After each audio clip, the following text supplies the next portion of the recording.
Eran las 2 de la madrugada. El resplandor azulado de 3 monitores de alta resolución iluminaba el despacho de Elena Navarro, proyectando largas sombras sobre las paredes de su apartamento en el barrio de Salamanca de Madrid. El silencio solo era roto por el tecleo rítmico y preciso de sus dedos sobre el teclado mecánico. Como auditora forense senior en una de las 4 grandes, estaba acostumbrada a cazar fantasmas en los libros de contabilidad de otras personas. El cansancio era un zumbido constante, pero su necesidad de ser impecable y útil era más fuerte. Antes de cerrar la sesión de su cliente, decidió pagar la hipoteca mensual. Abrió el portal de la banca personal que compartía con su marido, Marcos. El sistema, como siempre, mostraba un panel de control pulcro. Sin embargo, una pequeña alerta roja parpadeó en la esquina. Una discrepancia en la proyección fiscal anual. 400 euros. Una minucia. Su primer instinto, dictado por años de evitar conflictos, fue arreglarlo ella misma sin despertar a Marcos. Sería una molestia para él.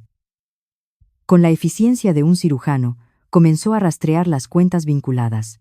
En lugar de encontrar un simple error de contabilidad, descubrió una transferencia recurrente, una salida de fondos mensual a una entidad corporativa desconocida. Viento Sur Sociedad Limitada. El nombre no le decía nada. No era un recibo de la comunidad, ni un seguro, ni nada familiar.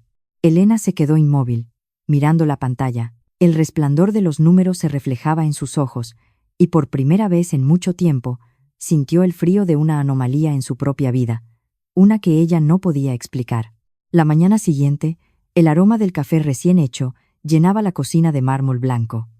Elena se movía con una calma deliberada, intentando encontrar una forma casual de preguntar por Viento Sur. Quería que sonara como una curiosidad, no como una acusación. Marcos entró en la cocina, ya impecable con uno de sus trajes a medida. Su presencia llenaba el espacio, exudando carisma y la tensión controlada de un director financiero a punto de lanzar una oferta pública inicial. Hablaba sin parar de los inversores, de la Comisión Nacional del Mercado de Valores, del estrés de la próxima gira de presentación.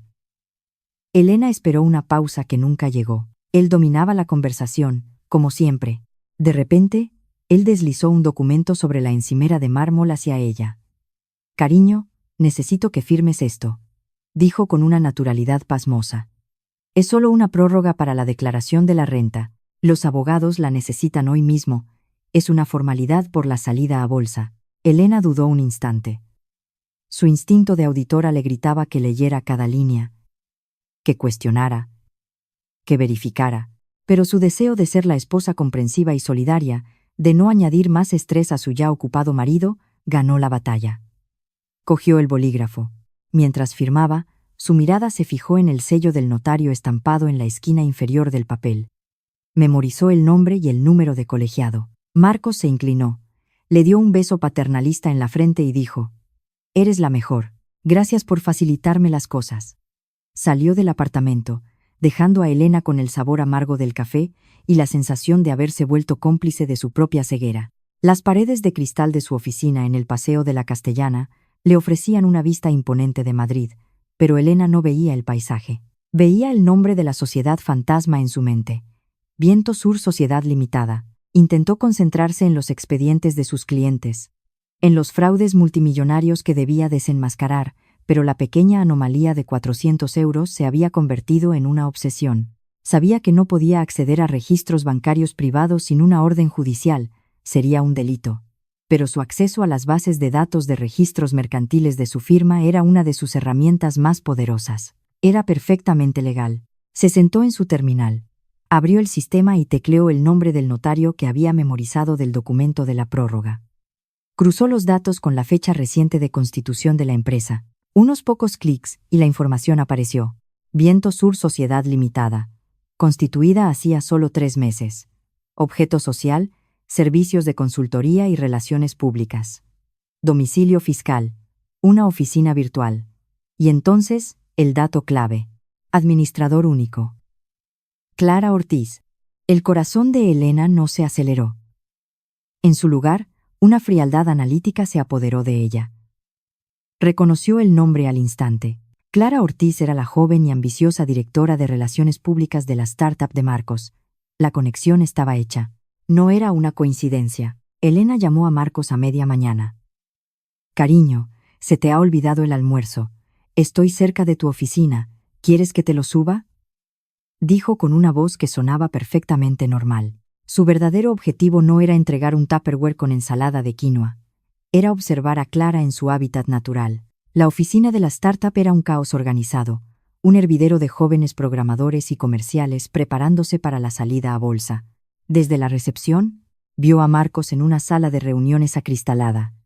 Y a su lado, de pie, estaba Clara. Elena se quedó quieta, analizando su lenguaje corporal como si fueran datos en una hoja de cálculo. Clara le tocó el brazo a Marcos mientras le decía algo al oído. Era un gesto de familiaridad, una intimidad que trascendía los límites profesionales. Marcos rió y asintió. Entonces, sus ojos se encontraron con los de Elena a través del cristal. Su sonrisa se congeló y su postura se endureció al instante. Se disculpó con el resto del equipo y salió rápidamente de la sala, interceptando a Elena en la recepción antes de que pudiera entrar en el espacio de trabajo. Elena, qué sorpresa, no tenías que haberte molestado. Su voz era tensa. Mientras él hablaba, la mirada de Elena se desvió hacia la muñeca de Clara, que seguía visible a través del cristal. Llevaba un reloj Cartier de edición limitada, una pieza que Elena había admirado en un escaparate hacía meses y que Marcos había descartado diciendo que era una extravagancia demasiado cara para sus finanzas en ese momento. Esa noche, el apartamento se sentía extrañamente grande y silencioso. Elena esperó a que terminaran de cenar. Mantuvo la calma, manteniendo su tono deliberadamente neutral, como si estuviera en una reunión con un cliente. Marcos, he visto unas transferencias a una empresa llamada Viento Sur en la cuenta conjunta. ¿Qué es exactamente? Marcos no entró en pánico. Soltó una risa suave y convincente. Ah, eso. Es un proveedor confidencial para la gira de presentación de la salida a bolsa. Temas de logística y eventos. Clara se encarga de gestionarlo, por eso su nombre podría aparecer por ahí. Es todo material sensible de la empresa, cariño. La explicación era pulcra, casi perfecta, pero Elena tenía la imagen del reloj Cartier grabada en su mente. Decidió presionar un poco más, solo un poco. Me ha parecido ver a Clara llevando un reloj muy bonito hoy, uno que vimos juntos hace tiempo. El cambio en Marcos fue inmediato. Su sonrisa se desvaneció y su mirada se volvió fría. ¿Y eso qué tiene que ver? Elena, estoy trabajando día y noche para asegurar nuestro futuro financiero, para que esta salida a bolsa nos cambie la vida. ¿Y tú te dedicas a espiarme y a tener pensamientos paranoicos sobre un reloj? El gaslighting fue tan rápido y efectivo que Elena sintió el impulso programado de retroceder. Su aversión al conflicto la obligó a disculparse, a murmurar que solo era una pregunta tonta. La paz se restauró en la superficie. Pero mientras recogía los platos, su cerebro de auditora gritaba. Los números no cuadraban. Las explicaciones no cuadraban. El reloj no cuadraba. En ese momento, tomó una decisión. No podía confiar en sus palabras. Tenía que tratar su propio matrimonio como trataría una auditoría hostil. A medianoche, el único sonido en el dormitorio era la respiración profunda y regular de Marcos. Elena se deslizó fuera de la cama.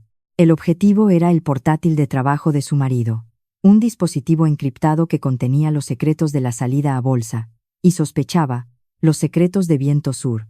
Sabía que no podía acceder al disco principal. Estaba protegido por una contraseña y un escáner de huellas dactilares. Pero ella no necesitaba el disco principal.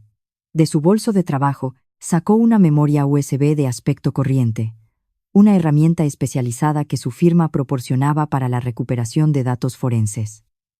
La conectó al portátil, pulsó una combinación de teclas al arrancar, forzando al ordenador a entrar en un sistema operativo de diagnóstico secundario que se ejecutaba directamente desde el USB. El bloqueo de Windows fue completamente ignorado. No estaba hackeando su sistema, simplemente estaba accediendo a los archivos temporales y a la memoria caché del sistema, fragmentos de datos que los programas dejaban atrás. Inició el proceso de extracción de la caché sin procesar de su cliente de correo electrónico local. La barra de progreso se movía con una lentitud agónica. Cada minuto parecía una hora. En la cama, Marcos se movió y murmuró algo en sueños. Elena se congeló. Finalmente, la transferencia se completó. Justo cuando extraía el USB, Marcos se despertó. «Elena, ¿qué haces ahí?» Su voz era somnolienta. Ella se giró, con el corazón martillándole en el pecho, pero con una expresión tranquila. Nada, cariño, susurró suavemente. Solo estaba enchufando mi móvil para cargarlo. Vuelve a dormir. Al día siguiente, en la seguridad de su oficina, Elena conectó el USB a su propia estación de trabajo forense. El contenido era un caos de datos fragmentados, como un jarrón roto en 1000 pedazos. Ejecutó su software de reconstrucción, un programa diseñado para unir hilos de correos electrónicos, documentos borrados y archivos adjuntos corruptos.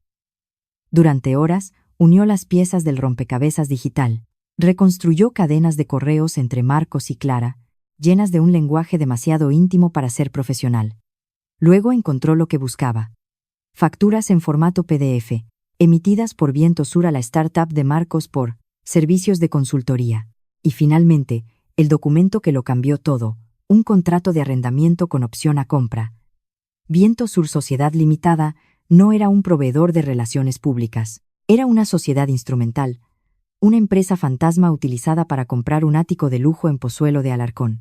Elena sintió un vacío en el estómago. Siguió rastreando y encontró la escritura digital. Su software la recompuso línea por línea. Y allí estaba, en la parte inferior, la firma digital. La propiedad estaba a nombre de 2 personas como copropietarios, Marcos Vidal y Clara Ortiz. La traición era absoluta y metódica. No era solo una infidelidad. Estaba desviando activos matrimoniales y, potencialmente, fondos de la empresa para construir una vida paralela. Elena se quedó sentada, mirando fijamente la escritura reconstruida en su monitor. El dolor era una presión física en su pecho, amenazando con romper la compostura que tanto le costaba mantener. Se sentía como una víctima, una tonta engañada. Su mundo se había fracturado. En ese preciso instante, su teléfono móvil sonó sobre el escritorio. Era Marcos. Su instinto fue no contestar, pero la disciplina se impuso. Contestó. «Hola, cariño», dijo él, su voz sonando irritantemente normal. «Estoy hasta arriba con los abogados de la salida a bolsa. ¿Te importaría recoger mi traje de la tintorería de camino a casa?»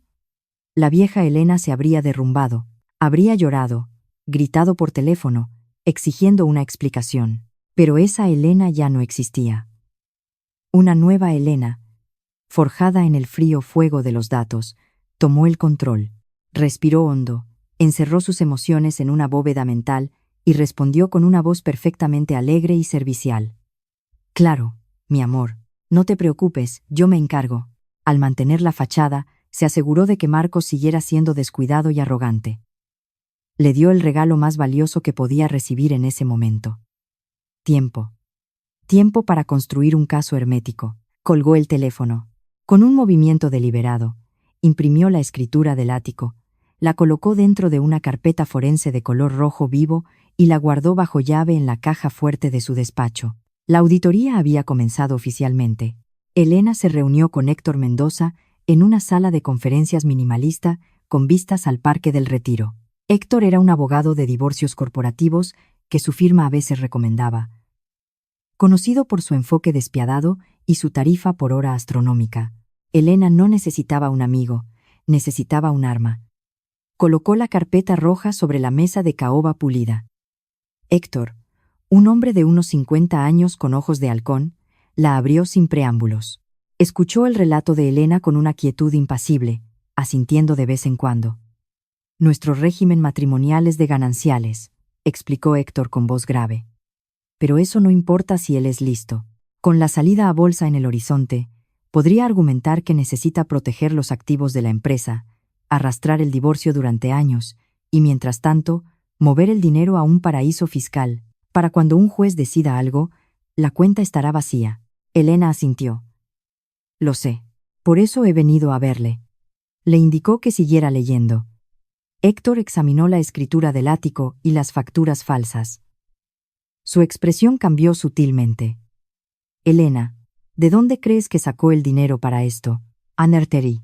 Supongo que de bonificaciones no declaradas, de sus ahorros personales antes de que nos casáramos», respondió ella. Héctor negó con la cabeza lentamente, sus ojos fijos en los documentos.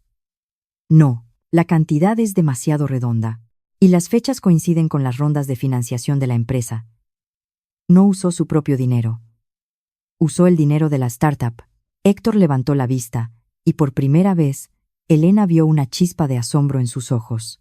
Tu marido no está simplemente ocultando bienes gananciales, está cometiendo apropiación indebida a nivel corporativo. Si esto sale a la luz, la salida a bolsa se cancela. Y Marcos no va a un tribunal de familia, va a la cárcel. Esa noche, el ambiente en casa era denso. Marcos descorchó una botella de vino caro, actuando inusualmente afectuoso. Le habló de sus planes para después de la salida a bolsa. Un viaje a Japón, una reforma completa de la cocina. Elena comía en silencio, sintiendo el peso de cada bocado. Estaba cenando con un hombre que no solo le robaba a ella, sino también a sus propios inversores. En medio de la conversación, Marcos sacó el tema con una estudiada indiferencia.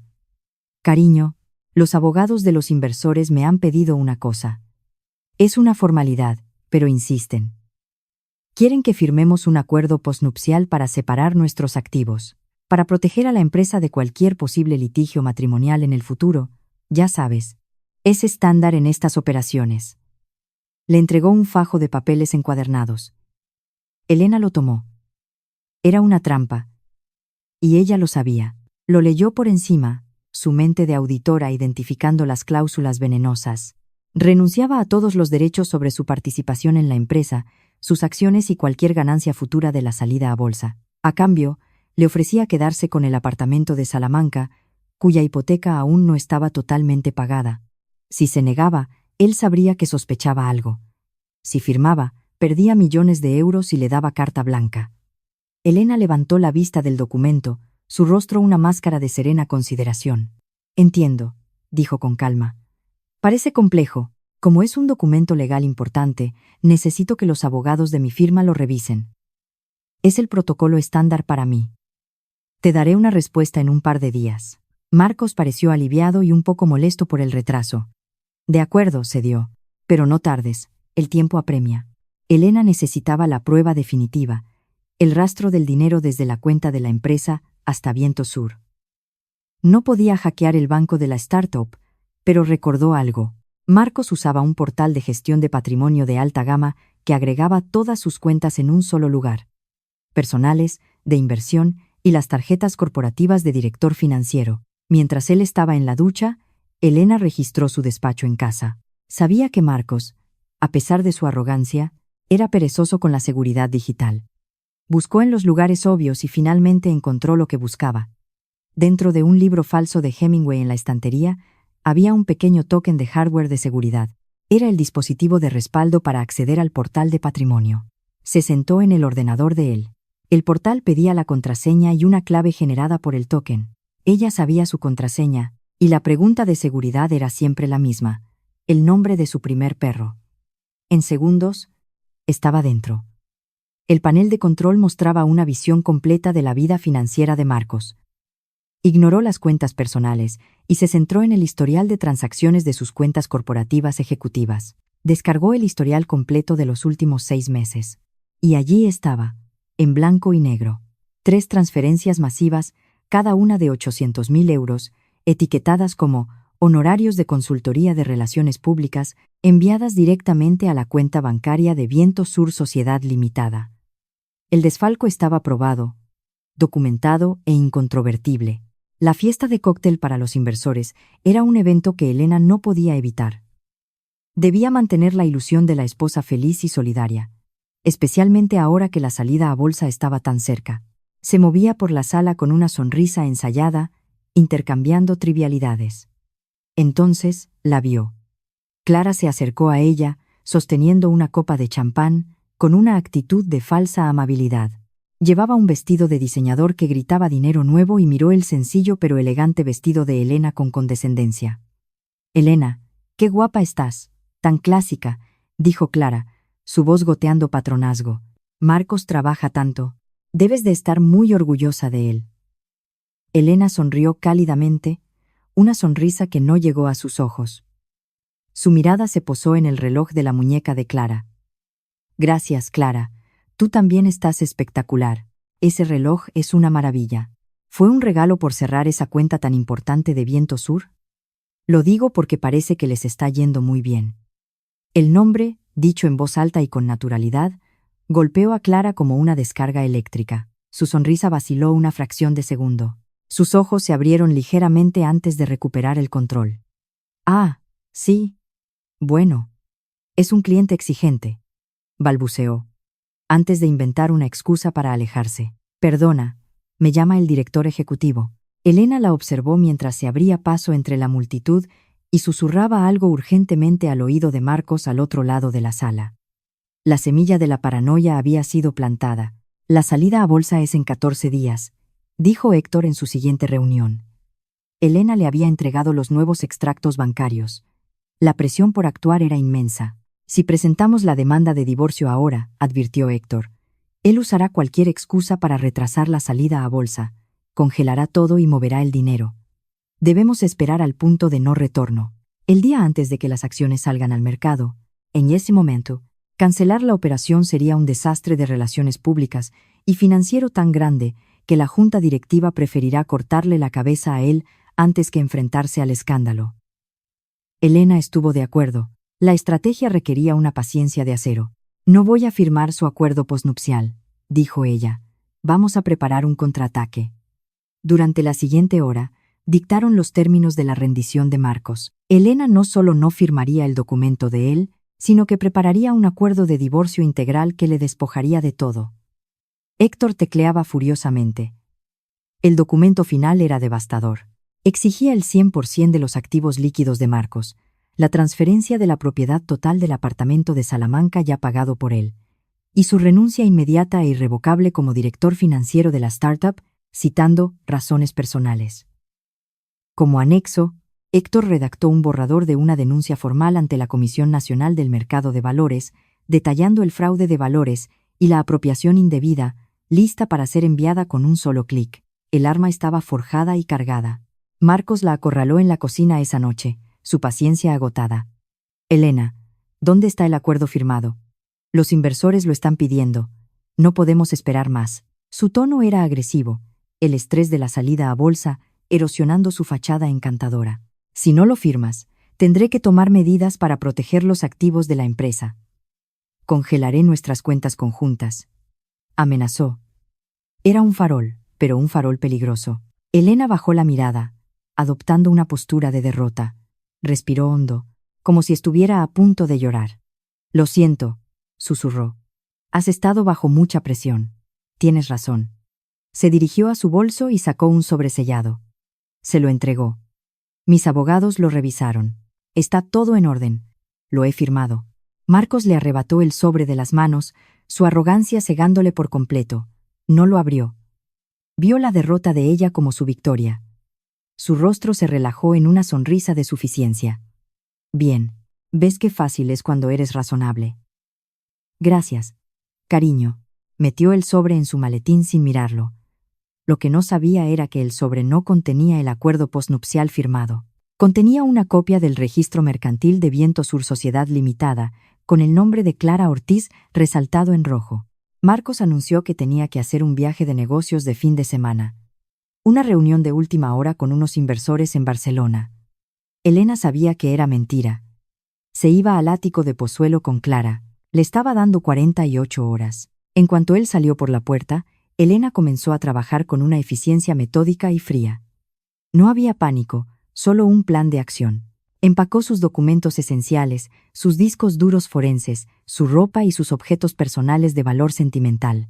Dejó los muebles, los libros, las fotos de boda en las paredes. Dejó intacta la ilusión de su vida compartida. Luego, se sentó en su ordenador y ejecutó una transferencia.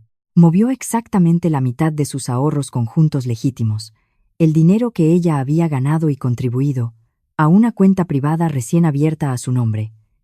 Dejó el saldo de su lado del libro mayor en cero. Cuando terminó, el apartamento parecía el mismo, pero su presencia había sido borrada por completo. Caminó por última vez por las habitaciones. No sentía tristeza, solo una extraña sensación de ligereza. Dejó sus llaves sobre la encimera de la cocina. Junto a ellas, colocó una única hoja de papel impresa, una hoja de cálculo. Marcos regresó al apartamento el domingo por la noche, cansado pero satisfecho. Esperaba encontrar a Elena, quizás con la cena preparada, lista para reanudar su papel de esposa obediente. En cambio, lo recibió la oscuridad y el silencio. ¿Elena?, llamó, pero solo el eco le respondió. Una extraña inquietud comenzó a apoderarse de él. Entró en el dormitorio y vio que el lado de ella del armario estaba vacío. El pánico comenzó a burbujear en su pecho. Corrió a la cocina y vio las llaves sobre la encimera. Y junto a ellas, la hoja de cálculo. La cogió. No era una nota de despedida, era un estado de flujos de efectivo, un análisis forense impecable de su desfalco, rastreando cada euro desde las cuentas de la startup hasta Viento Sur y la compra del ático. Cada fecha, cada cantidad, cada número de cuenta estaba allí. Era su trabajo, su metodología, vuelta contra él. Con las manos temblando, rasgó el sobre que había guardado en su maletín, el que creía que contenía su victoria legal. Dentro no estaba el acuerdo postnupcial.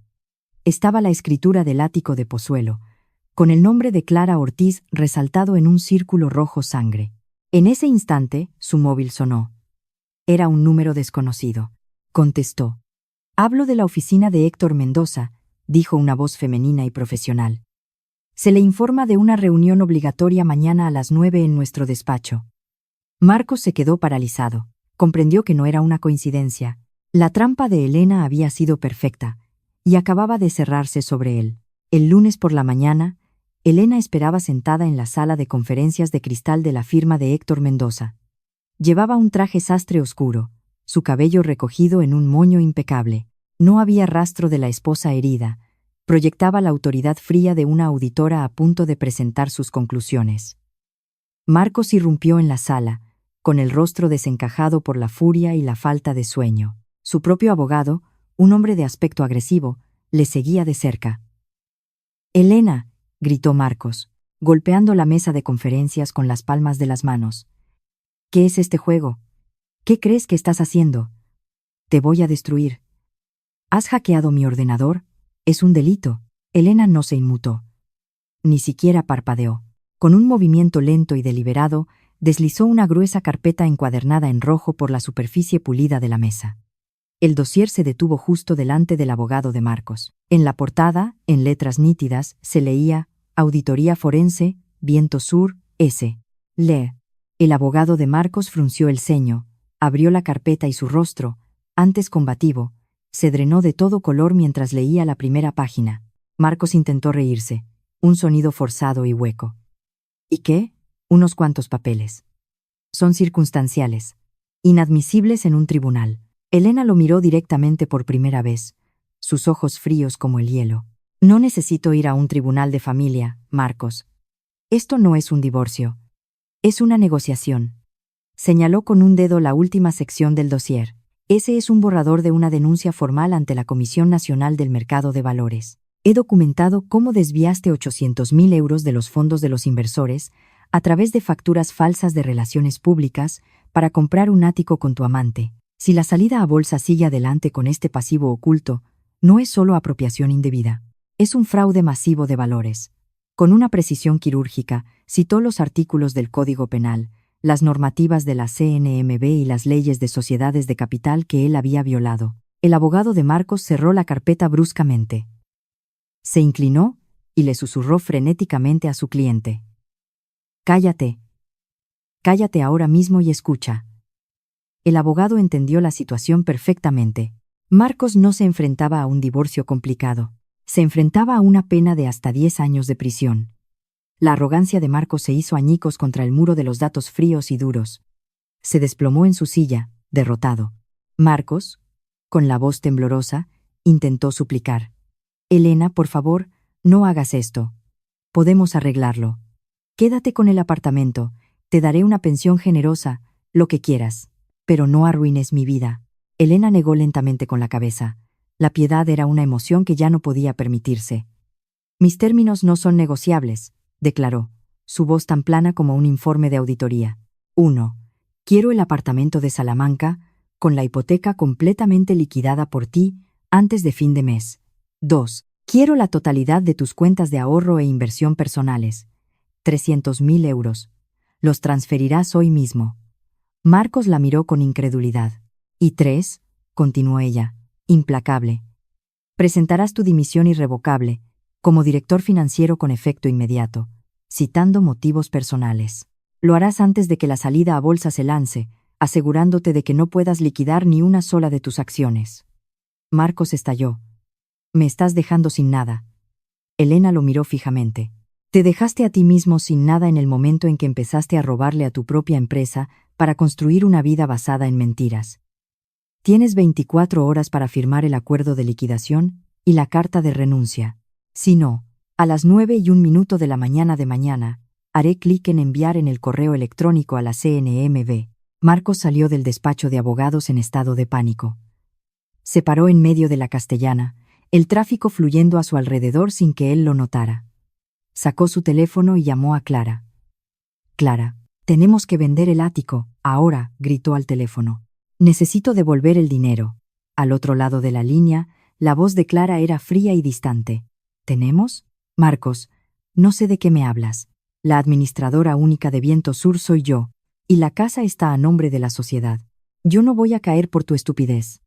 Marcos no podía creer lo que oía. «Clara, te compré esa casa. Estás en esto conmigo».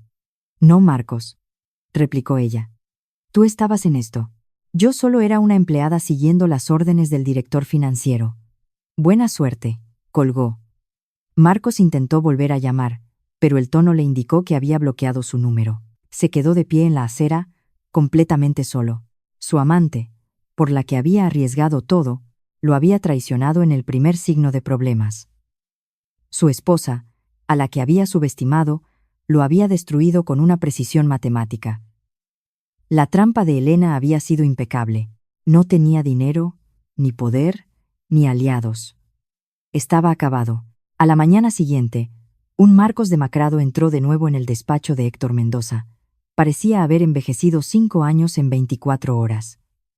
Se sentó frente a Elena, intentó un último y patético recurso, apelando a su antigua naturaleza.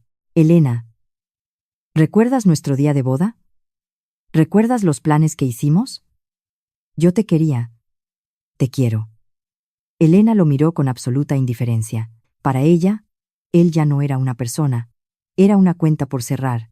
No sentía odio, ni amor, ni tristeza. Sentía nada. El pasivo había sido identificado y estaba a punto de ser eliminado del balance. Sin decir una palabra, empujó un bolígrafo y los documentos a través de la mesa. Con un movimiento lento y pesado, golpeó suavemente la línea de puntos con la punta del dedo. Derrotado, Marcos tomó el bolígrafo. Con la mano temblorosa, firmó el acuerdo de divorcio que le despojaba de sus activos. Luego, firmó la carta de renuncia que acababa con su carrera. Lo entregó todo. Elena tomó los documentos. No mostró ninguna emoción. Los revisó meticulosamente, verificando cada firma como si fuera una factura. Luego, los guardó en su maletín, se levantó y se fue sin mirar atrás. 2 días después, el consejo de administración de la startup recibió la sorprendente renuncia de Marcos. El pánico se extendió entre los directores. Un director financiero no renuncia citando motivos personales, justo antes de una salida a bolsa. Se activó una auditoría interna de emergencia para asegurarse de que las finanzas estuvieran en orden antes de salir al mercado. Esa misma tarde, un sobre sin remitente llegó por mensajero a la oficina del principal inversor de capital riesgo de la empresa. Dentro, había una copia anónima y parcialmente censurada del libro mayor de Viento Sur, mostrando las transferencias desde la startup.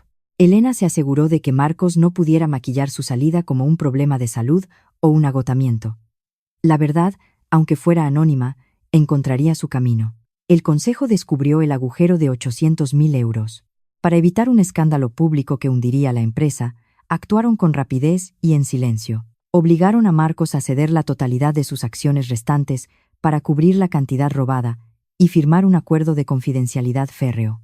A Clara Ortiz la despidieron discretamente por reestructuración del departamento. En cuestión de una semana, Marcos y Clara fueron borrados de la industria tecnológica de Madrid, incluidos en una lista negra no oficial de la que nunca se recuperarían. Clara, convencida de que al menos se quedaría con el ático, Intentó ponerlo a la venta para liquidarlo y marcharse de la ciudad. Pero cuando su agente inmobiliario hizo la verificación registral, descubrió que había un embargo preventivo sobre la propiedad. Los abogados de la startup, utilizando las pruebas que Elena había proporcionado indirectamente, habían reclamado la propiedad como un activo comprado con fondos corporativos robados. Clara se reunió con un abogado de bajo coste que le explicó la dura realidad. Podía luchar contra el embargo, pero eso significaría un litigio civil que la expondría a cargos penales como cómplice de apropiación indebida. Su única opción era rendirse. Se vio obligada a firmar la cesión de la propiedad a la startup a cambio de que no presentaran cargos. Perdió la casa, el trabajo y su reputación. Lo último que supo Elena fue que Clara había empeñado el reloj Cartier para pagar los honorarios de su abogado. Se quedó sin nada, excepto con la lección de que la riqueza de Marcos había sido una ilusión construida sobre un fraude que ella había ayudado a facilitar. Un mes después, Elena estaba de pie en medio del apartamento vacío del barrio de Salamanca. El banco había confirmado la transferencia. La hipoteca estaba liquidada. Legalmente, la propiedad era 100% suya.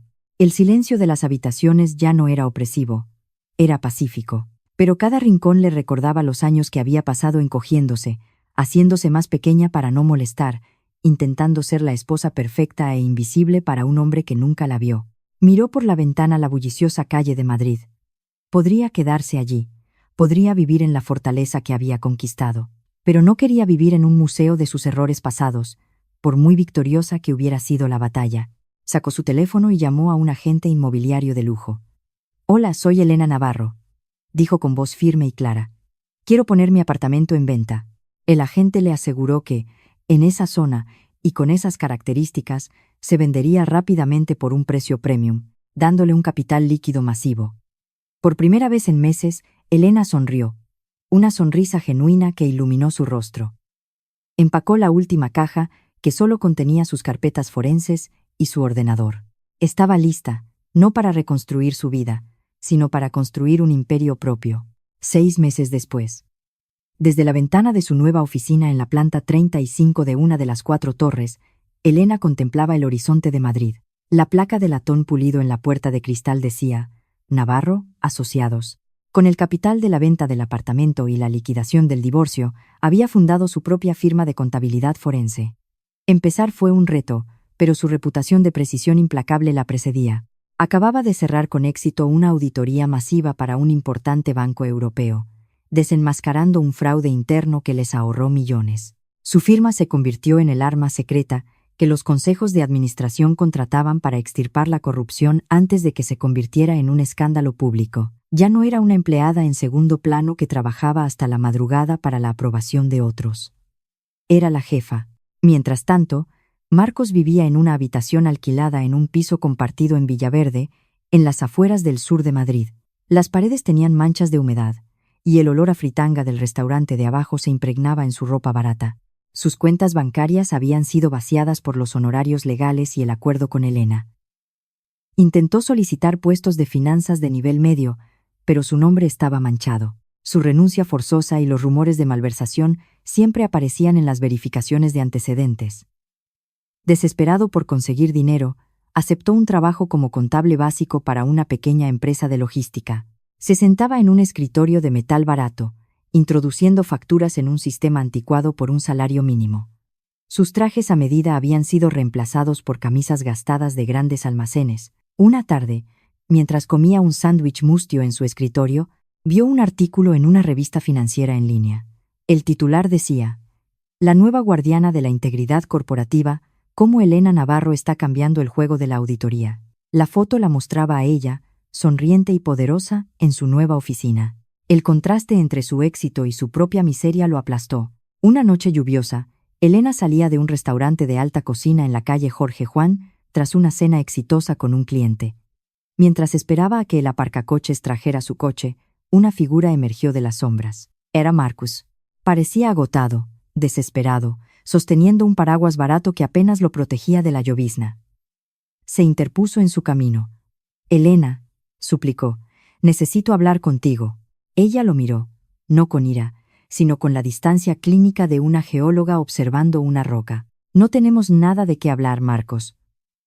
Él dio un paso más cerca, su voz quebrada. He cambiado. Me he dado cuenta de todo. Me he dado cuenta de que tú eras lo único bueno en mi vida. Por favor, dame una segunda oportunidad. Dame un trabajo. Puedo hacer lo que sea, empezar desde abajo. Elena no sintió ni una punzada de compasión. Su antiguo defecto, la necesidad de apaciguar, estaba muerto y enterrado. Lo miró como si fuera un expediente cerrado y archivado. Mi firma, dijo con calma y frialdad. Solo contrata a personas con un historial ético impecable. No cumples los requisitos. En un último y patético intento de ejercer control, Marcos intentó agarrarla del brazo. Elena retrocedió un paso. Su postura se volvió rígida y autoritaria. El movimiento fue suave, pero la advertencia fue clara. No me toques, dijo, su voz baja pero cortante como un diamante. Si me tocas, llamaré a la policía. Marcos retrocedió, levantando las manos en señal de rendición. El último vestigio de su antiguo poder se evaporó bajo la lluvia de Madrid. ¿Alguna vez me quisiste?, preguntó. Su voz apenas un susurro. ¿O solo me estabas auditando todo el tiempo? Elena lo consideró por un momento. Quise al hombre que pensé que eras, respondió finalmente. Pero ese hombre nunca existió. Solo era un asiento contable fraudulento en un balance general. Un error que ya ha sido corregido.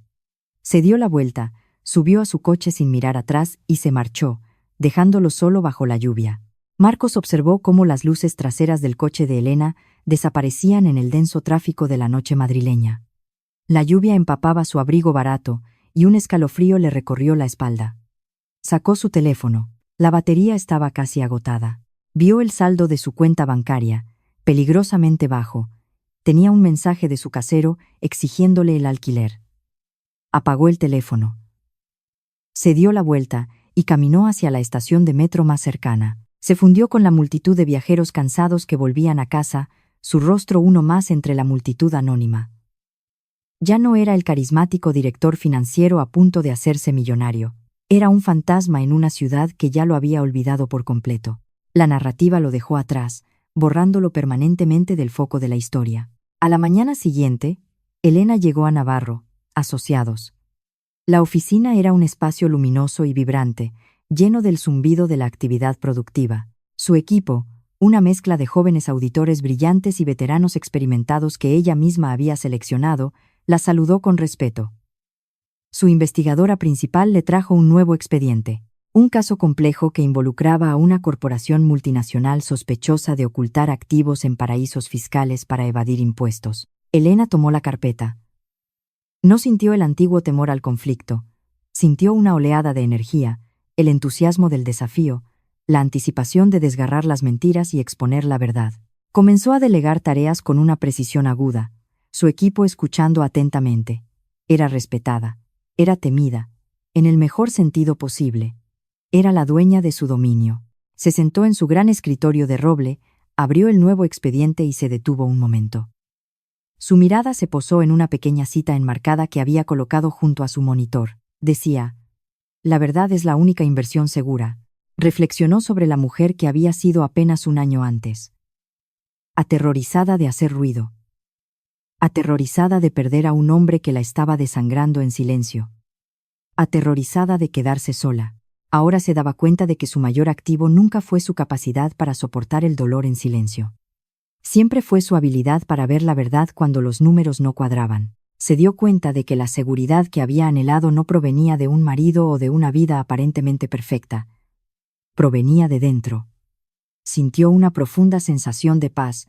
La ansiedad que había gobernado su vida durante tanto tiempo se había ido, reemplazada por una tranquila confianza en su propio valor. Estaba completa. Elena cogió su bolígrafo de tinta roja, la misma herramienta que había usado para rodear las discrepancias de Viento Sur, el arma que había iniciado su revolución silenciosa. Con un movimiento firme, comenzó a marcar las inconsistencias en el primer informe del nuevo caso, sus ojos agudos y concentrados. La cámara se aleja lentamente, mostrando su figura trabajando diligentemente en el corazón del imperio que había construido desde las cenizas de su matrimonio. Estaba sola, pero no se sentía sola. Estaba absorta, era poderosa. Estaba libre. La verdadera seguridad, al final, no se encontraba en la aprobación de los demás, sino en el coraje de auditar la propia vida, descartar los activos tóxicos y apostar sin miedo por el propio valor. El libro mayor de su vida finalmente estaba en equilibrio.